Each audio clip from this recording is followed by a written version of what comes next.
पार्टियां ये जानती हैं कि संविधान के हिसाब से ही देश चलेगा, उसमें बदलाव ज्यादा संभव है नहीं वर्तमान की परिस्थितियों को देखते हुए और संसद में नंबर गेम को देखते हुए।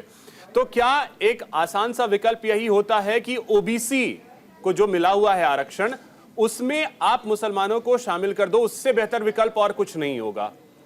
जो हमने बंगाल में देखा, क्या विपक्ष भी ये चीज जानता है? अगर राहुल गांधी ये कहते हैं संविधान में संशोधन की जरूरत पड़ी, बदलाव की जरूरत पड़ी तो वो करेंगे, लेकिन 50% का कैप तोड़ देंगे, वो भी शायद अंदर से जानते होंगे कि ये संभव है नहीं। तो क्या तमाम विपक्ष की भी यही कोशिश होगी कि ओबीसी में इंटर करवा दिया जाए मुसलमानों को?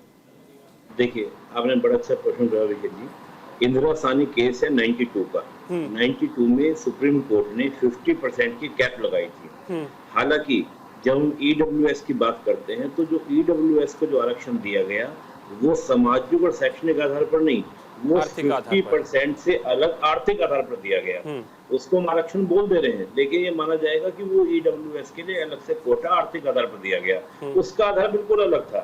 लेकिन अगर हम मुस्लिम कम्युनिटी को ओबीसी में शामिल करने की बात करते हैं तो उसका सीधा सा मतलब ये है, या तो हम इंदिरा सानी केस को बाईपास करें और कहें कि सुप्रीम कोर्ट का निर्णय हमारे लिए मान्य नहीं करता, हम 50% के कैप को हटा दें, ये सुप्रीम कोर्ट को बाईपास करने। तो ये बात कौन कर रहा है? कांग्रेस कर रही है, पहली बात। दूसरी बात, कांग्रेस अगर ये बात कहते हैं कि हम 50% की कैप में रखेंगे तो इसका मतलब सीधा सीधा मतलब ये है कि जो ओबीसी प्रेजेंट में जो हिंदू कम्युनिटी का ओबीसी एससी एसटी है उसको आप कट करेंगे और उसमें आपका मुस्लिम ओबीसी को जानने का प्रयास करेंगे। और मेरे बहुत सिंपल सा प्रश्न ये था कि क्या इस्लाम जातिगत व्यवस्था को मानता है? जहां तक मैं जानता हूं, चाहे सऊदी की बात करें, हम यूएई की बात करें, कहीं भी पूरे विश्व में बात करें, इस्लाम एक समानता आधारित आपका धर्म है जहां पर जातिगत व्यवस्था बिल्कुल भी नहीं है, पहली बात। दूसरा, अभिषेक जी, मैं थोड़ा जेबा खान जी जब बोल रही थी वो सुन नहीं पाया, तो मैं इनसे रिक्वेस्ट भी करूंगा थोड़ा जोर जोर से न बोलकर धीरे धीरे बोले तो हम भी सुन लेंगे। वो शायद कुछ अब्यूज शब्द यूज कर रही थी, यहाँ तक मुझे सुनाई दे रहा था। मैं जेबा खान जी से कहूंगा कि अब्यूज की अगर बात करते हैं, मोदी तेरी कब्र खुदेगी, मोदी हम तेरा ये करेंगे। राहुल गांधी जी ने खुद सदन में कहा था कि मोदी को सड़क पे लोग डंडों से मारेंगे। इस प्रकार के शब्दों का, मौत का सौदागर, नीच, चाय वाला, इस प्रकार के शब्द हम बहुत सुन चुके हैं। इस तरह की बातों को मत कीजिए। और मेरा सीधा सा प्रश्न है, 10 साल में एक काम बताइए मोदी सरकार का।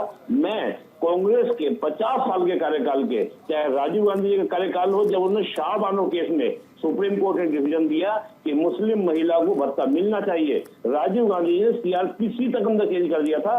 शाहबानो केस में सुप्रीम कोर्ट के निर्णय तक नहीं माना था। इंदिरा गांधी जी ने 42वें संविधान संशोधन, 24वें संविधान संशोधन तो ये कह दिया था कि संसद सर्वोच्च संसद जो चाहे कर सकती है।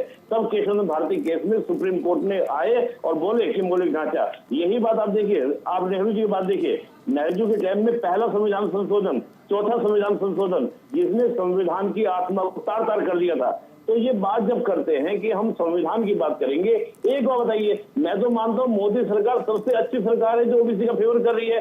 मोदी सरकार ने ही ओबीसी को क्या दिया है? संवैधानिक आयोग का दर्जा दिया है। ये तो वो सरकार है कांग्रेस की।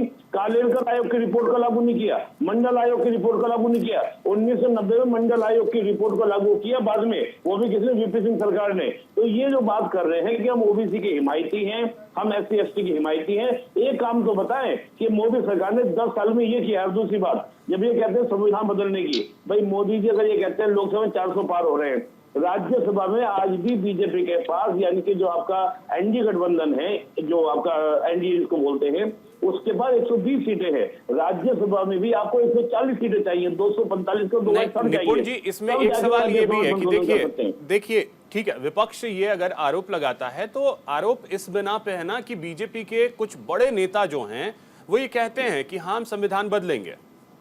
हाँ, मैं अभिषेक जी, आपका बिल्कुल सही बात है, पर मैं ये कहता हूँ, क्या मैं जेबा खान जी की बात को मानूं या राहुल गांधी जी की बात को मानूं? जब प्रधानमंत्री जी ने क्लियर कर दिया तो नीचे वाले जो अधिकारी हैं, जो भी हैं, उन्होंने उनके कहने से क्या फर्क पड़ता है? या तो हम प्रधानमंत्री जी को मानेंगे प्राथमिक रूप से। मैं जेबा खान जी से पूछता हूं, क्या जो हमारे बैठकर जितने तमाम के बयानबाजी कांग्रेस के नेता करते हैं, हम उनकी बात को माने या खड़गे जी की बात को माने, राहुल गांधी जी को? मैं तो ये कहूंगा, मैं अंतिम रूप से खड़गे जी और राहुल गांधी जी की बात को मानूंगा। मुझे नहीं पता सेम प्रीतोजी क्या कह रहे हैं, मैं नहीं मानता। मैं तो कह रहा राहुल गांधी का ऐसा कुछ नहीं होगा, हमने मान लिया। तो आप बता दीजिए, प्रधानमंत्री महत्वपूर्ण है या नीति के कार्यकर्ता महत्वपूर्ण है? जेबा जी बोलिए। अभिषेक जी, आरएसएस मोहन भागवत संविधान को बदलने की बात की है और बड़े बड़े नहीं जेबा खान जी बिल्कुल गलत, उन्होंने संविधान की समीक्षा की बात की थी। समीक्षा का मतलब बदलना नहीं होता है जेबा खान जी, आप सही बोलिए। समीक्षा और बदलने में अंतर होता है। जेबा जी 2015 बिहार विधानसभा चुनाव होने थे। हाँ जेबा जी जी आप भी बोल। सभी के बातों को सुनी हूं चुपचाप, इसीलिए मैं जब बोल लूं उसके बाद से इंटरप्ट किया जाए। हाँ बिल्कुल, बातों को मेरे बोलने के बाद आप बिल्कुल बोलिएगा। मोहन भागवत ने 2015 बिहार विधानसभा चुनाव से ठीक पहले कहा था कि आरक्षण की समीक्षा होनी चाहिए। समीक्षा। हाँ निपुण जी वेट बोलिए जेबा जी। अभिषेक जी ये अच्छी बात नहीं है, मैं सभी के बातों को सुनती हूँ, इंटरप्ट नहीं करती। नहीं बिल्कुल कोई इंटरप्ट नहीं करेगा, आप निश्चिंत रहिए, कोई इंटरप्ट नहीं करेगा, बोलिए। मैं लगातार बोल रहे हैं, सारे लीडर्स, बड़े बड़े लीडर्स ने बोला संविधान बदलेंगे, लेकिन मोदी जी ने कब बोला? नहीं। जब देख रहे हैं कि पहले चरण का चुनाव, दूसरे चरण के चुनाव में देश की जनता के मैंडेट को देखते हुए और देश भाजपा को वोट नहीं कर रही है, देश इंडिया गठबंधन के साथ और भाजपा की हालत खराब है, उसके बाद से संविधान पर बोलने इनकी मजबूरी हो गई। उससे पहले कहाँ थे? पूरी भाजपा कहाँ थी उससे पहले प्रधानमंत्री चुप क्यों थे? उससे पहले क्यों नहीं बोल रहे थे कि नहीं ये बात गलत है, संविधान पर आप टीका टिप्पणी मत कीजिए, संविधान नहीं बदला जाएगा। लेकिन चुनाव में जब पहला चरण दूसरा चरण देखने के बाद हालात क्या है, इंडिया गठबंधन बहुत मजबूत है और भाजपा की हालत खराब है, अब मजबूरी में ये बोलना इनकी मजबूरी बन गई कि नहीं हम संविधान को नहीं बदलेंगे। और हम जानते हैं 2014 से देख रहे हैं कि चुनाव में आने से पहले चुनाव जब चलता है तो भाजपा कितने झूठी बातें करते हैं, भाजपा के लोग कितने झूठे बातें करते हैं। पूरे देश ने देखा 15 लाख हर भारतवासी के अकाउंट में आएगा, विदेशों से काला धन लाएंगे और उसके बाद से चुनाव खत्म होते बड़े प्यार से बोल देते ये तो चुनावी जुमला था।